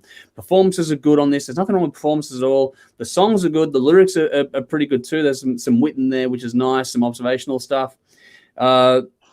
The solos when they're there are good, but there were some songs when the solo really came through, and there were other songs where you could barely fucking hear it, and the amount of reverb applied was fucking cavernous. I'm like, why'd you do that?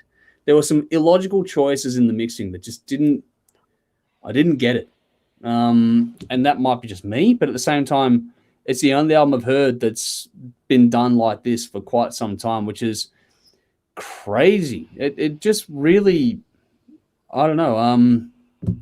Yeah, got some comments. I'll get to that in a second. But like I said, there were some songs that like an Alice Cooper vibe. There's some really heavy chugging ones on this one. It's just, yeah, I don't know. The way this was put together sort of threw me off. It took me a couple of spins to sort of get it. And then by the time I'm done with it, I'm like, I'm not sure I'm going to go back to it. Like I said, there's nothing horrible here, but there's just nothing memorable. And because it's been such a disjointed production value to it, it's like, for me being me, I'm just going to put it aside. I will forget this one was released next week. That's how it feels to me, and that sounds really harsh to say, and I do appreciate that there's a big fan base for these, and the missing piece went really, really well a couple of years ago, but this one is nowhere near that caliber of release. And when they've already had this lineup do that stuff, like Tracy Guns did a great album earlier this year with Michael Sweet. That was pretty bloody good. This one, by comparison, like I remember the Tracy Guns and Michael Sweet one. That song-wise, I hear that. This one, I'm struggling already, and I listened to it today. Like, it's just not grabbing me. And that's a shame, because the talent's there. There's nothing wrong with performances. The songs are okay. It's just that it's okay. It's not brilliant. It's not horrible. It's just, yeah, it's an album. Cool. Put it on the shelf, and you'll dig it out 5 years and going, fuck, I forgot I had this one. You know what I mean? Like I said, I mean, you know, way back when we had X amount of dollars to spend on an album, I wouldn't spend it on this. No, but my point is, if this album was spinning constantly on the radio, you'd give it a shot, and you wouldn't be disappointed with it because it's not bad. Yeah. Yeah. Whereas nowadays, you know, when you're either paying you either get it for free, or you're paying your $10, or you're getting your streaming, you know, through your phone plan or through whatever. There is so much to listen to, and there's just so much content. And I mean, there's only so many hours in the day. If you want to listen to new music 24/7, you absolutely can. We do. And that, yeah. And that average listen that used to be satisfactory now it just does not cut the mustard, because there is so much to listen to that is excellent. That's the thing. Even within the same genre. Yeah. I'll give you an example. I was just thinking before, if you like this album, you want a good one to listen to the third album from Wild Street. It came out earlier this year. Yeah. Yep. Listen to Dangerous Curves, listen to Snakebite Whiskey. All these bands do a similar thing to this album, just do it much better. They've got this one beat. Yeah. And that's actually the truth of it, isn't it? When you listen to as many albums, we listen to a lot more than the average consumer does, I'm sure. But the thing is, like, yeah, like you said, if you put it on, like my note is, yeah, if you put this on, if you're a fan, you won't be that disappointed with it. It'll be fine. But the thing is that it's fine. It's not tearing down the walls. And we've had 2 albums here that have been great, and we talk about, Devil Electric earlier tonight. We're both sitting there going, "Fuck, this is gonna be a top 10 contender." This one's just like, yeah. You know what I mean? Yeah, it's like, yeah, okay, give me back to Devil Electric, and that's not being the hometown hero kind of thing. That's just, it's that much better. And I don't know, the songs and the performances that saved this for me, because otherwise this was going to be pretty ordinary. The way this is mixed is just it. Yeah, I've not heard an album mixed like this for a while. That confused the absolute fuck out of me. I'm going, that makes no sense why I did that. But hey, I wasn't in the room, so I can't say for sure. Listen to it. If you're a fan, you'll enjoy it. But yeah, the missing piece as far as LA Guns albums goes was the one before this from this lineup.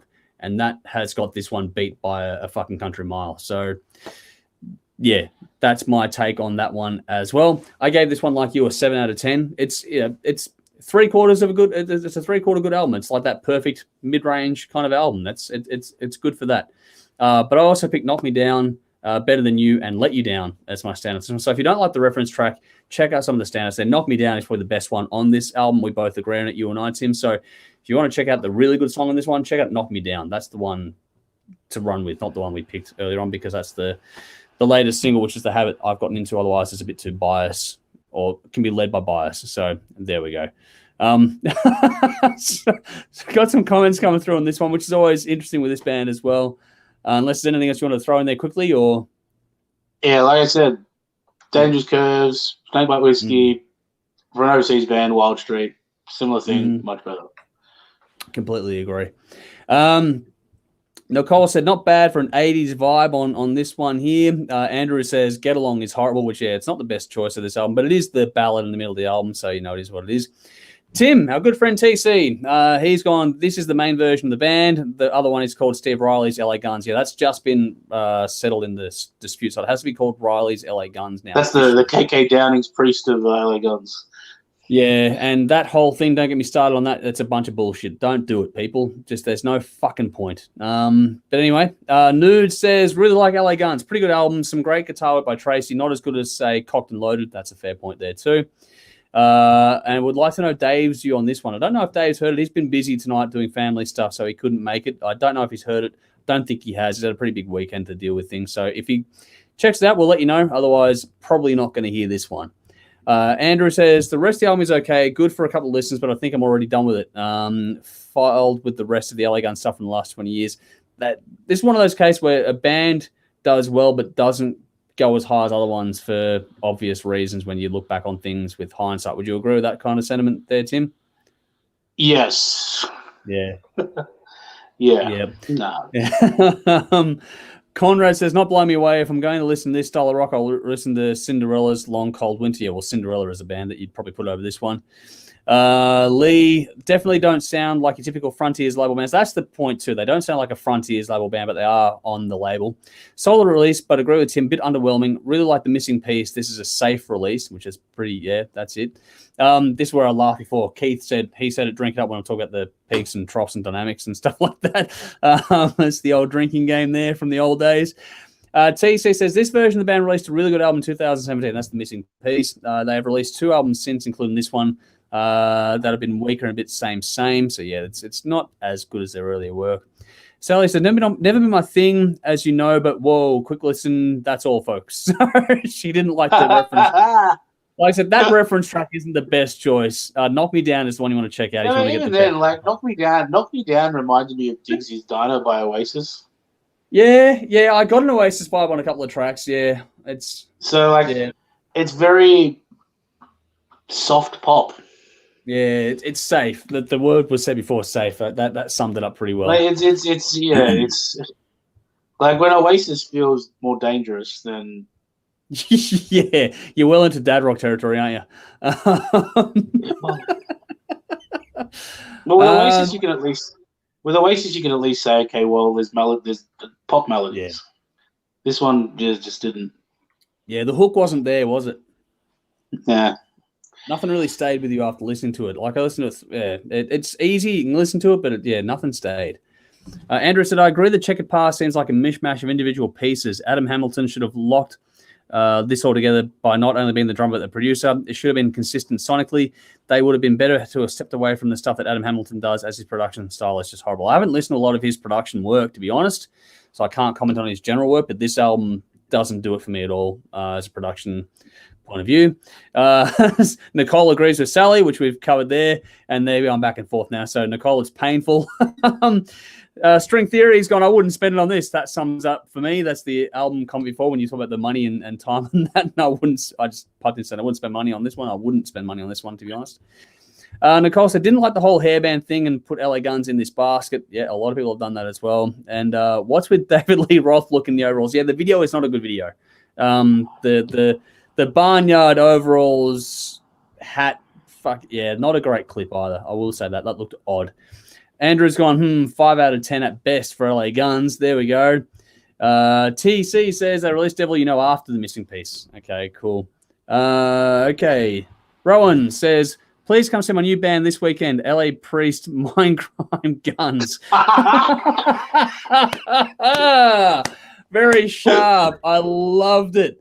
That's a great comment. He's also said +1 for Cinderella. That's awesome. LA Guns are touring Oz next year. Okay. At least there's a stronger back catalogue. Nicole says Safe Equals not good, generally speaking, especially this year, easily. Tracy and Nikki's Brides to Destruction was right now. That's a different ballgame. It's not about individual artists and their work, because, again, Tracy's work with Michael Sweet was a great release early this year as well. TC says the Steve Riley version released an album last year that's miles better than this. Yeah, it's better. I don't know if I'd say miles better, but it's better. Andrews says agreed, Tim. And Lee says, got to drink $1 margaritas with Brides to Destruction, Hollywood circa 2005. Fucking hell. That'd be fun. Rightio. Very nice. Good little story there. What were you going to say, sorry, before I cut you off? I was going to say anything. Thought you were. But yeah, no, that's it's funny how some weeks this one's actually been interesting because the 3 reviews have gone from we peaked early and just sort of tailed away as we went on. The Emigrate one is better than this by a long way. But yeah, no, it's interesting how it works out some weeks. But yeah, this is one of those weeks where we agreed almost all the way through, which is probably boring for a lot of people out there, but it is what it is. We'll see how we go next time around. Is there anything else you wanted to get in there before we start doing the wrap up, or are you content? No, not for this album. I mean, yeah, so much you can say about this one. That's the problem, isn't it? That really is the problem. There's not a lot you can say, is there? Yeah, if it was shit, we could talk about it. Yeah, that's the thing, isn't it? That's actually yeah. It's a good way to put it. There's just not much to say, which is probably worse, if that makes sense. Well, that's it. I mean, in a way, you'd prefer to release, Lulu as opposed to Reload. Take a risk at least, not do. Yeah. Well, that's the thing with the Emigrate release. I mean, that's certainly not going to be for everybody, but no, yeah, but it's not going to be for everybody because it sounds like that. And when you have a unique sound, it means you're instantly recognizable. It means you've taken a risk and you try something different. And I mean, you'll lose some people, but the people you'll gain will be infinitely more into you because of it. Because they've heard that you've made them feel something that they've never felt before, because they've heard something they haven't heard before. Whereas with this one, it's just it's not bad, but then you're going to go listen to something else. Sounds similar. Yeah. And it's going to do a much better job of giving you the same thing. Yeah. Yeah, there was nothing with Emigrate, for example, and definitely with Devil Electric, you feel something listening to those songs. This one, not so much. Yeah. So. All right, a couple of comments here that have come through. TC says, bring on the Fastway review for Thursday. Keen to hear that one. That is coming up on Thursday. So just while we're talking about this, on Thursday, we're going to be talking about the latest from Melbourne band Wicked Smile. Enough's Enough have got a Beatles cover album. I'm going to talk about that one as well. And then we're going to talk about a classic from Fastway in Trick or Treat, which is what is always very popular amongst the Halloween crowd. So I figured we'd give this one a go for a classic review as chosen by the Patreon crowd. So on that note, if you want to get involved in the voting of the classic albums we review on the Thursday deep cut sessions, that's how you get involved. Is just sign up any level. Like I said before, at the top of the episode, the $2 tier is the one to get involved. You get to vote on things like that. We get your input on special episodes, and we also give you about 50 new songs a week to check out. So that's the best bang for buck. Just get in there on that Patreon page and give us a bit of a chop out in that regard. But yeah, Thursday night is going to be Wicked Smile, Enough's Enough, and Fastway on the next stream. Nicole has said, I always do go and listen to more of the albums, usually unless you say they are crap that you review. So thank you for that, which is awesome. And that's the main thing. At the end of the day, we say what we say, we think. But if you got to go and check it out yourself, like that's the bottom line in the day, because you're going to find music is totally subjective. Yeah, exactly. And we always encourage people to go and check things out on their own. All right, Nudes has a question here saying, is the wrestling ban thing still on the cards as you discussed a couple of weeks ago? It won't be this year, I'll tell you that right now. But Tim, what do you think? Can we do this? Hey, I've been wanting to do this for years, man. The problem is that each year we put this off, someone gets a new theme that's fucking awesome. Yeah. Yep. You know, or you know, especially now with AEW bringing in more talent from overseas and things. Like, I mean, that which means now there are songs that have people that had great themes that were no longer that weren't viable to play to a regular crowd. Now all of a sudden are viable. Minoru Suzuki has the best theme in wrestling. And now he's been on AEW a few times. Like, yeah, people know it. Yeah. Look, I'll tell you this one, Nudes. It's definitely an idea that we'll explore. It won't be between now and the end of this year. We might try and do something in this regard. What do you reckon? Next year we try and give it a crack, Tim? Yeah, we'll give it a crack. Because, I mean, do you remember because we had the idea of doing a Hard Rock Show cover band? Yeah, we did a while ago now. Yeah. And it's just like, we've ripped on cover bands so much, it just feels wrong. Yeah. Whereas this feels like a way we can get away with it. We all love wrestling apart from Nikki, so that's what it is. It's exactly. I mean, well, we could play, and even then, like we can get away with playing Cult of Personality. Yeah, exactly. There's a lot you can do. There's a lot you can play. Seek and Destroy. You know, you can get away with. I always had this idea of playing like a Hulk. I always had this idea of playing a Hulk Hogan medley. Yeah, yeah. Like a live medley where you play the intro to Eye of the Tiger. Yeah. And then you play the intro to Voodoo Child, and then you somehow work that into Real American.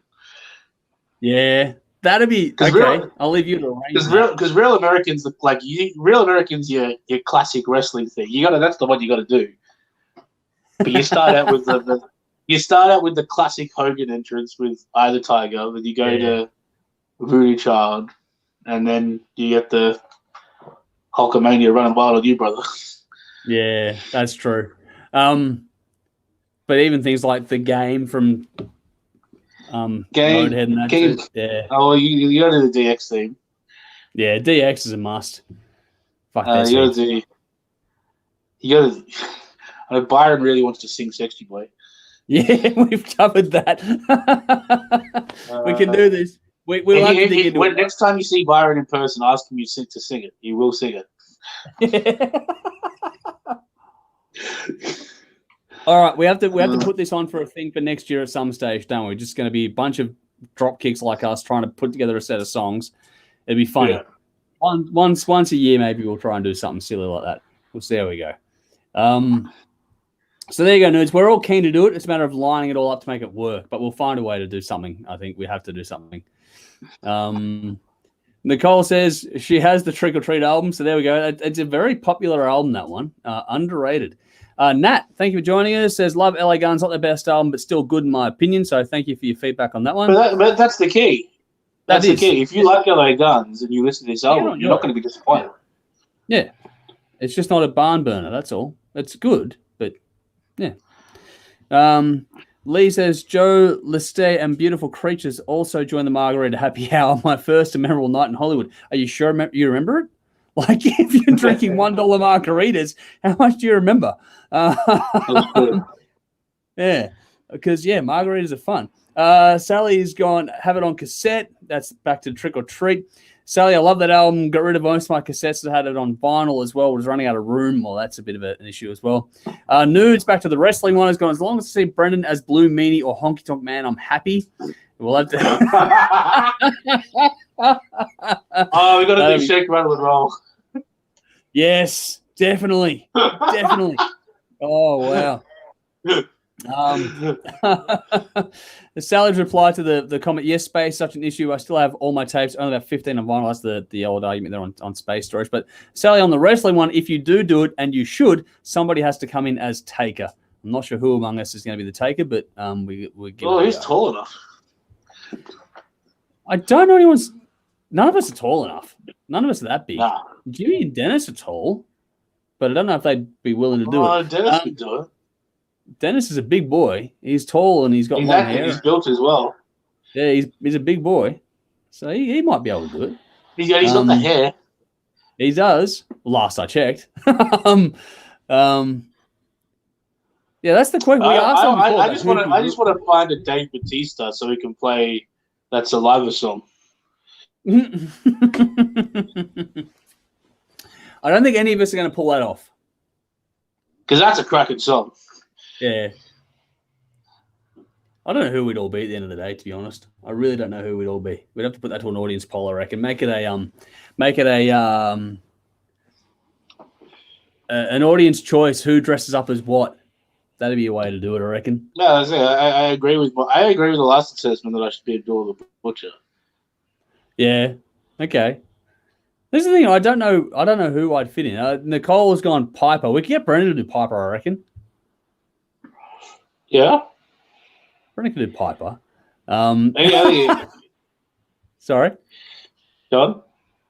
No, Nude says get the hair curlers out. Dave as Jungle Boy. So... You know what? They're probably the same size. Okay, well, yeah, just about. Sally says 6'7" taker is huge, but you're on the telly, so you have to be poet. You have poetic license. Yeah, we're not going to be doing this on telly. We'll be doing it on as a live gig. That'd be interesting. TC says I'll be George the Animal Steel. There's a blast in the past. And Nicole said yes, complete with a kilt. We can get Brendan in a kilt. I will love it. Brendan will wear a kilt. No problem. Yeah. No problem. That'll be what. That's the tricky part. Who would dress up as what? You're the biggest fan. What do you think I should go as? Go on. You know more about it than anyone else. I don't know. Like who you? Thanks for the help. Wrestler with who's the wrestler with long hair and a beard? I don't know. Yeah, fucking which one? Oh, fucking hell. Don't know. Yeah, you dress as anyone. I could go for anywhere from fucking Triple H to Chris Canyon. So exactly. You could get the Macho Man tassels out.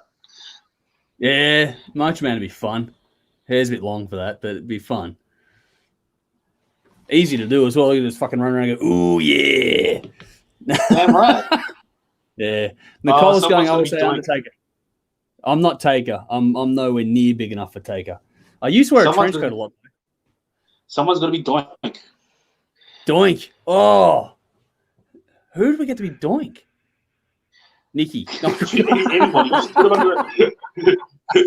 under a face paint anyway. Who cares? This is true.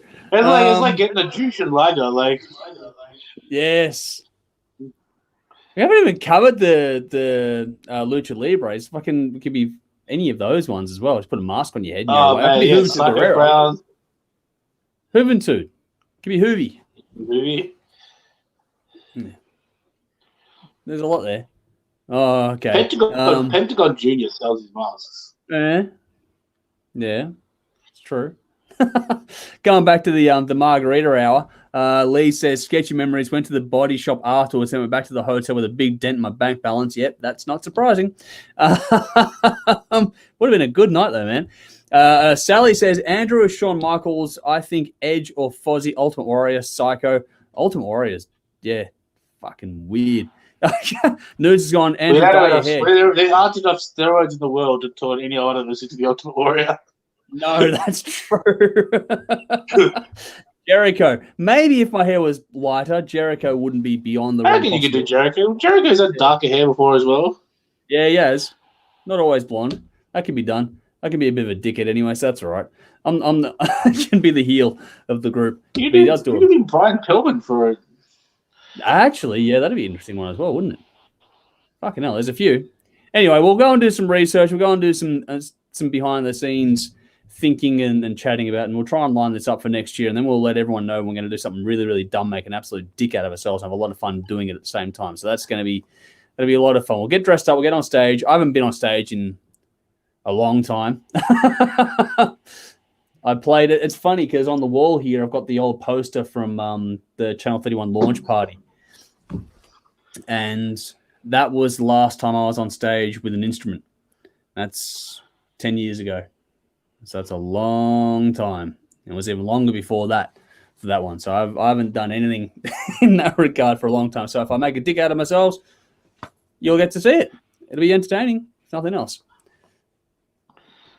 But anyway. Yeah, I think we're about wrapping up. Are we good to go, you reckon, Tim? I think so. All right, cool. Let's get out of here. Thank you all for tuning in. Make sure you like, follow, subscribe, share, comment, all the usual stuff. I'll get to that comment in a second, Nicole.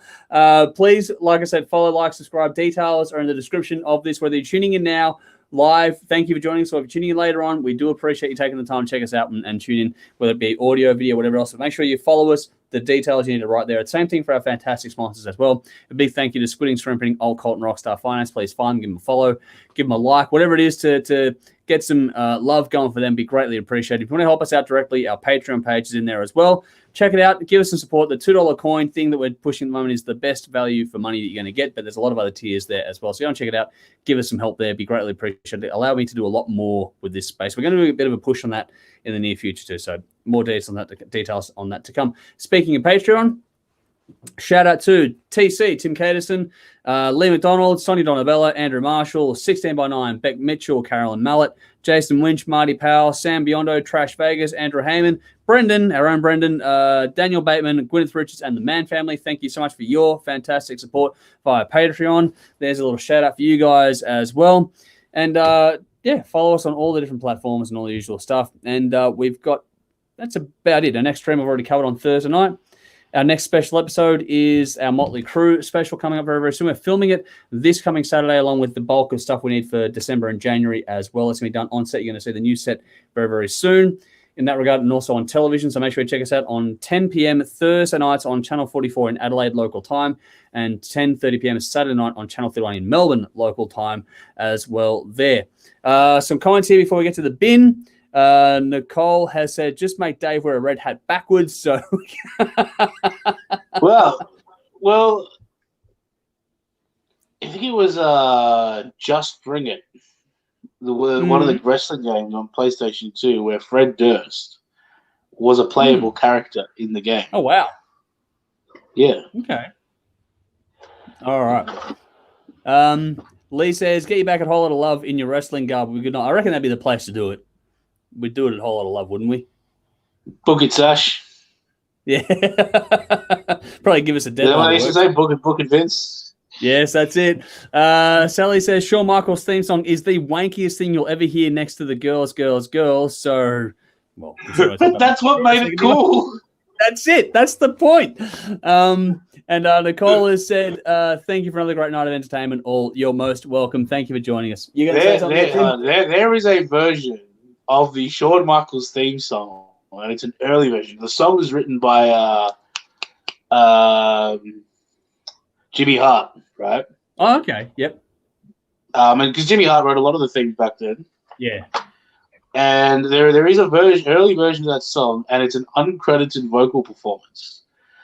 And it's this particularly deep, growly voice that sounds a hell of a lot like Vincent Kennedy McMahon. Ah, okay. And it is fucking hilarious. You've got to send that through in the chat, man. That's I've got to hear that. This needs to go in the comments. Yeah, Google it. Vince McMahon singing the Shawn Michaels song. I've heard something about that. I remember now. I remember hearing something about that, but I haven't heard the song itself. But I remember hearing something about it. Who are we going to play on keys? Because you can do keys for things like Undertaker theme and Gangrel's theme and that as well. I can play keys. I can play keys. Okay. I used to. I haven't done it for a long time. So same. I'm in that boat as well. Yeah, I haven't done it for a very, very long time now. Hey, we've got some people here that watch the show. If you want to play keys, let us know. You know who does play keys? Les. Ah, cool. Can do that. Fit the wrestling vibe well too. Yeah. Yeah. There we go. Sally's gone, ew. I think that's in reference to the Vince McMahon vocal. I hope. I'm not sure what else it would be too, but anyway. All right, let's get to it. Let's get to the fun part. What are you going to put in the bin this time around, Tim? Look, I don't really, I've got to be honest with you, I don't have much of the bin because lately I'm in a fantastic mood. Yep. Everything's been pretty good. The only thing that what I do have to put in the bin is as the country opens up, as state borders close down, things like that. There are going to be a number of states, outside of Victoria and New South Wales, that just going to start to see some shit that we've been seeing in our own states. And all I'm going to say is because I've got a good friend in Brisbane, and his partner he works in the Brisbane hospital, and they're expecting outbreaks to be coming when things open up, and it's just like, look, okay, guys. Unfortunately, as much as we hate talking about this stuff, it needs to be talked about sometimes, and just be patient with people. Yeah, that's a big thing. A bit of kindness and consideration helps a lot, I think, in general. To be honest, I don't have a bin. This morning, I would have put brass against in the bin, but the more I thought about it, it was just too hilarious. Fair enough. Do you have any idea how often on stage it's got like 4 songs in, and I'm just like, man, if I could piss right now, I would. Yeah. Not necessarily on someone's face, just in general. I'm glad you clarified that, but it's just too hilarious. It is. It's not bad at all. It's entertaining if nothing else. For my bin, I'm going to stay away from that one. I'm going to move to. Most people will stay away from that one. Yeah, well, yeah, this is true. There's a lot of low-hanging fruit. I'm going to stay away from those things. Try and keep a bit more fun. AFL reporters. I think this is Ralphie from the Herald Sun in particular. But anyway, generally speaking, AFL reporters using former Collingwood player as the headline grab when they spent a full season playing for fucking North Melbourne. Jaden Stevenson, anyone? There's an article kicking around in the last 24 hours about Jaden Stevenson fucking stacking his bike when he's loaded, and they called him a former Collingwood player as opposed to a current North Melbourne player. Stop it, fuckheads. We got rid of him for a fucking reason. He's North's problem now, not Collingwood's. In the bin, fuckers. That's my take on that. It's because if you are North Melbourne, are you happy or sad at that headline? Either way. Like that's like you're happy you're happy you don't get the negative press, but at the same time it's just like we are that much smaller than them. Yes. That's fucking nuts, isn't it? Yeah, pretty bad. I don't know, I just saw it today kicking on, fuck off. Like he's played a full season there and he's still an ex-Collingwood player. It's like, just fuck off. He's North's problem now. We got rid of him for reasons, obviously. When a player is dumb enough to gamble on his own fucking games, there's obviously not a lot going on up here. So he's North's problem for good reason. So we'll see what happens there. But yeah, that just is there. All right. Oh, here we go. Got some comments coming through. Nicole says, cafe music in the bin. Interesting for you considering you don't go to cafes apparently, but we'll take that. Rowan, this is cheeky. Pro wrestling in the bin, owned. So there we go. That's pro wrestling's awesome. It is. All right. Sally says, "Oh, Tim, adult nappy, maybe, mate. Love my ass off. I'm not sure. Oh, for the toilet. Don't know. Depends for you yet. I couldn't do that. That's too much. It's too much free. It's too much freedom there. It's too much. Yeah. You didn't trust yourself. Holding it in builds character. It's now a test of manhood. Yeah, it's like, can I survive the scent without? Yeah, pulling a fan on stage. In all seriousness, when you're about 3 songs in and you know you got a fucking another 40 minutes to go, it's a mental struggle. It's not easy. Yeah. Anyway, TC says John Ralph is the absolute worst. It's a fucking pretty thick field of fucking poor journalists in the footy field. And yes, haha, you're very funny here. Collingwood own the bin, don't they? Or is it the spoon? Not next year. We'll see how we go. We didn't go well this year, but new slate. We're turning over a new thing. Oh, here we go. This is kind of the NRL. Mate, if you want to talk about low-hanging fruit and moral behaviour, the NRL is not the benchmark. So, David Letterman used to do a joke during the NBA strike about how when the NBA went on strike, that teenage pregnancies went down. And it was one of those jokes where it's like people started laughing, and then eventually, after a while, we're like, "Oh no, we shouldn't be laughing. That's a real problem." Yeah, well, that's what it is. Oh, fuck. He did have some sharp ones. Lee says, because North Melbourne is irrelevant, pies sell papers, and that's where it's pretty much at when it comes to that bin before. Yes. Well, there we go. String theory. We invented the bin, literally the sin bin. That's a good point. I will pay that one. I will pay that completely. Well done there. All right. I think we're done. I think we're about out of shit to talk about for a night. So we'll be back again on Thursday, I believe, won't we, Tim? Yeah, I'll be here Thursday. All right, sweet. Well, is there anything else you wanted to say to a lot of people for tuning in before we go, or we're just done? I would like to say that we're big and horny. Yeah. They should make it like a remember those the I just think this is the funniest story of the year. It is. It's come in late too, which is going to make it one of those ones going to stick in your mind for the rest of the time too, because we're going to be very, very quiet soon. So they did a well-timed job of it. It'll be the headline for the year. Seriously, like good luck beating it.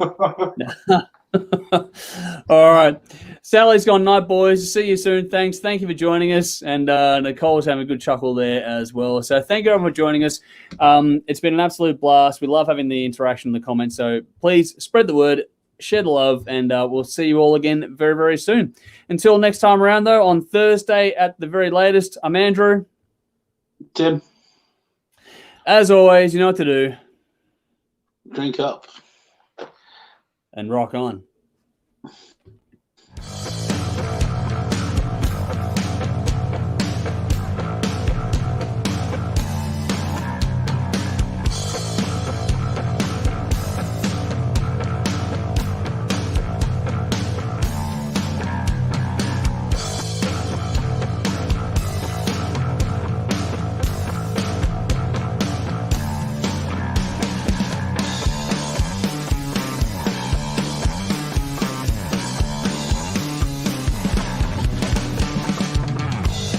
Beef.